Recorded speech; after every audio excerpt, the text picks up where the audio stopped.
students, next topic from chapter electricity, electric power. So last हमने series और parallel का concept किया था.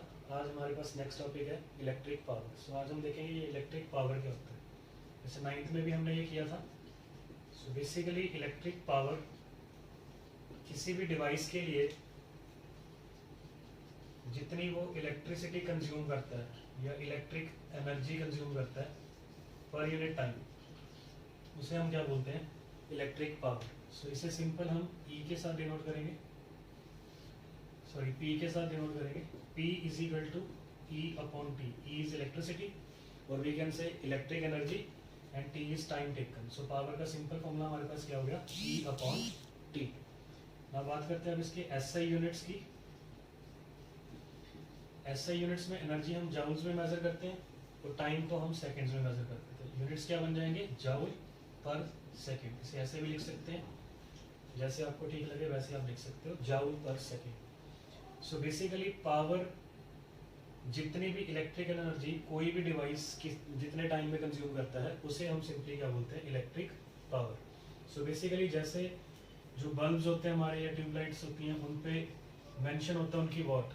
तो जैसे मान लो एक ट्यूबलाइट हमारे पास, उस पर 40 वॉट लिखा हुआ है. सो कई बार पेपर में आ जाता है what is the meaning of this statement that a bulb or tubelight consumes 40 watt power.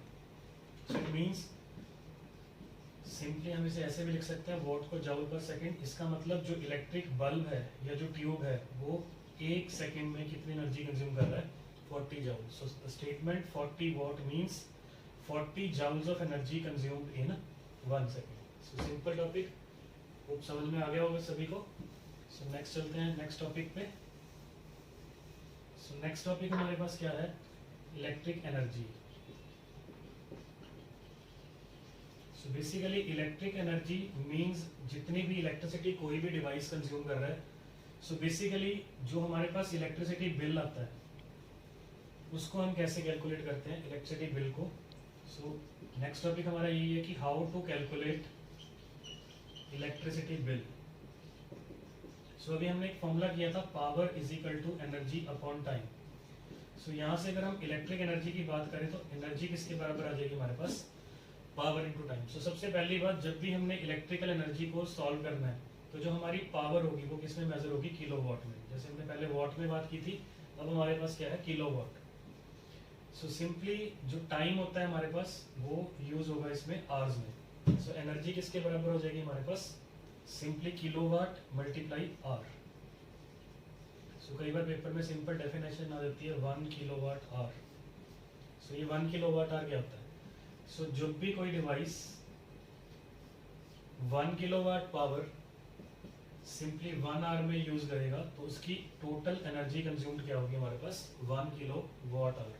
That means इसको हम स्टैंडर्ड यूनिट भी बोलते हैं, that is also known as BOT, दैट इज board of trade unit. So similarly अभी हमने power का यूनिट किया था joule per second. So joule per second को हम वॉट भी बोलते हैं. सो कई बार पेपर में वॉट की डेफिनेशन पूछ लेते हैं, 1 वॉट क्या होता है. सो 1 what is 1 joule per second.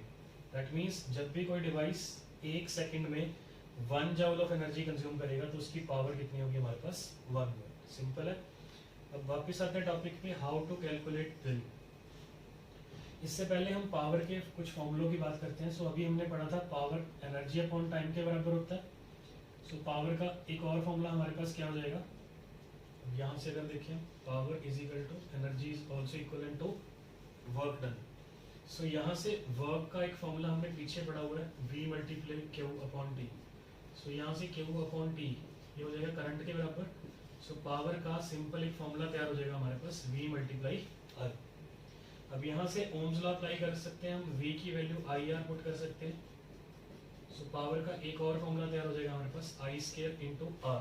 Similarly यहाँ से पावर का एक और फॉर्मूला ले सकते हैं, जैसे हमने V की वैल्यू IR पुट की थी, अब यहाँ पे I की वैल्यू V अपॉन R भी पुट कर सकते हैं. तो पावर का एक फॉर्मूला और हो जाएगा हमारे पास, V square over R. So power के 3 फॉर्मूले हो गए हमारे पास, V into I square into R, V square upon R. So these are the formula जो हम पावर को सॉल्व करने के लिए यूज कर सकते हैं in terms of solving the numericals. अब बात करते हैं टॉपिक जो हमने अभी स्टार्ट किया था, how to calculate electricity bill. Calculate, so simply मान लो हमारे पास एक हाउस होल्ड है, घर है, जिसमें 3 फैन है, ईच वॉट 400, 2 ट्यूबलाइट्स है हमारे पास, each watt is 40 watt, and मान लो एक हमारे पास फ्रिज है 1000 वॉट। तो उसने हमसे पूछा है इसका टोटल बिल बताओ 1 महीने का, say for the month of June, and हमें गिवन है 1 unit cost ₹5। So now how to calculate the bill. So सबसे पहले हम इनकी टोटल एनर्जी निकालेंगे। सो अभी हमने पढ़ा था टोटल एनर्जी का फॉर्मूला होता है हमारे पास पावर इनटू टाइम। अब हमें चाहिए पावर का फॉर्मूला। सो पावर निकालने के लिए हम यहाँ से एक चीज का ध्यान रखेंगे कि पावर किस में होनी चाहिए, हमारी किलोवाट में। सो यहाँ से सबसे पहले 3 फैंस है हमारे पास, सो 400 इंटू 3 दैट इज 1200 वॉट। अब इसको वॉट में कन्वर्ट करेंगे, सो ये आ जाएगा 1.2 किलोवाट। सिमिलरली 2 ट्यूबलाइट्स है हमारे पास। अब 2 ट्यूबलाइट्स को क्या करेंगे, मल्टीप्लाई 80 वॉट, सो 80 अपॉन 1000, सो ये 0.08 किलोवाट आ जाएगा। लास्ट है हमारे पास 1 फ्रिज, सो ये है हमारे पास 1000 वॉट का, सो 1000 अपॉन 1000, सो ये 1 किलोवाट आ जाएगा। अब हमारे पास टोटल पावर निकाल लेते हैं इन किलोवाट आवर। सो इसको ऐड कर लो 1.2, 0.08, 1.0, सो ये बन जाएगा 2.28 किलोवाट। ये आ गया हमारे पास टोटल पावर। इसमें हमने गिवन नहीं लिया। यहाँ पे मान लो टाइम जो है हमारे पास डेली, ये सारे डिवाइस 4 आवर के लिए हम यूज करते हैं। सो टोटल टाइम कितना हो गया हमारे पास 4 आवर्स। अब यहाँ से एनर्जी निकालेंगे, energy is equal to power into time. So power हमारे पास क्या है 2.28, टाइम हमारे पास कितना है 4, 4 8 जा 32, 4 2 जा 8, 8 3 1 11, 4 2 जा 8 9, so 9.1 kilowatt hour. So now 1 kilowatt hour is equal to 1 unit, means 9.12 kilowatt hour is equal to 9.12 units. So now total bill,